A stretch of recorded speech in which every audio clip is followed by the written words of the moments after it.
you may have grabbed my new ebook that Eliminate, Automate, Delegate. All my favorite things about things you can eliminate in your work that are nice to haves, but totally not going to move the needle. Things you can automate to save time, and then things you could delegate. This has been like my career long quest has always been to be as efficient with my time as possible. I've had all sorts of different kinds of weekly schedules, weekly calendars that I've tried to follow. And then I'm always looking at what are these busy tasks that are taking up time that like possibly an automation could do. So we've touched on weekly schedules before, and we've focused on the fact like on, scheduling in business development time or scheduling in marketing time. But I want to go one step further and actually talk about what are some tools that you can easily adopt, sign up for, implement, that'll just take that extra little step off your plate. Because I find when you have, 50 things on an ongoing to-do list, then you're not like, by you, I mean, all of us, we don't focus on the big projects. It's really hard to focus on the big projects when there's 50 other things yelling at you.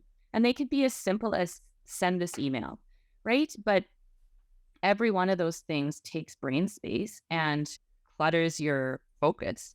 Well, and so it's one thing to block off the time, but then let's look at what are all those tasks that are waiting for you after that time is done, and see if there's any that we can automate so they no longer are on that to-do list, right? So some things you can do and some of them we are doing. I have all newsletters that I subscribe to automatically go to a morning reading file so that they don't clutter up that inbox, and only things that are time sensitive come into my inbox, and it helps to narrow down what I'm looking at all the time. And then every morning over my coffee, I pop into the morning reading. And most of these applications, if you just write down what it is you want to happen, get somebody from your team to set it up, set up a rule for it. So we have a rule in our email that when something comes in with keywords like invoice, receipt, or receipts like paid, it automatically forwards to Dext, which is the app that sends invoices to QuickBooks. Receipt Bank is now called Dext. It is an app that's on your phone and on your computer that if you get an email invoice, it automatically throws it into your QuickBooks. And if you go pay for something, coffee at a coffee shop or a lunch, you scan your receipt into the Dext app and it integrates it into your QuickBooks. So we have a rule set up in our email that if it says the word receipt or invoice, it still shows up in our inbox because we need to pay some of them manually, right? But if it has receipt or invoice in the body of the text anywhere, it automatically forwards to my Dext. So that's like a tiny step, but we don't have to forward it to my bookkeeping. It automatically does it. One of my close champions, she uses SaneBox. That's a third-party software, and it manages your email. So it auto-archived newsletters into the Sane newsletters file. So that's what I'm doing with my rule, like my morning reading. It allows her to mark an email as Sane later, where you ask it to prompt the email to be resent to you on the date and time of your choosing. So that works well for her because it's like, I don't want to deal with this right now. I'll mark it to resend it to me on May 30th or whatever. And then she really is a fan of that. Even tagging your emails, we have tags in our Gmail so that if it comes in and it's certain projects, that they tag in that color with that project and they are automatically in that file.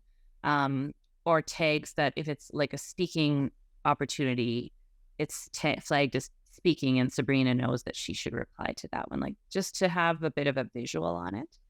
Yeah, there's lots of different things you can do with an email because I find that email is one of the most ridiculous pieces of business. It just gets worse and worse and worse.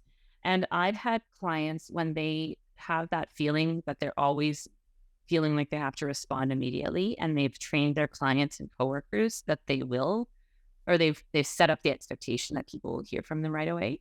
I've had some of them do a bounce back email, but a bounce back that says, thank you, we've received your email. we check email at 10 o'clock and 3:30 every day. So we will get back to you at one of those times. If this is urgent, please text me. That's extreme, but it's for people who, when coworkers send them emails, if they don't hear back in 20 minutes, they're like, did you get my email? Like waiting for a response because they're used to getting an immediate response. Also templates, email templates, the emails you send lots of, save them as templates in your email so that when you're about to send it, you just click that template. Like for us, it's, the onboarding email that gives people my Acuity calendar and the intake form.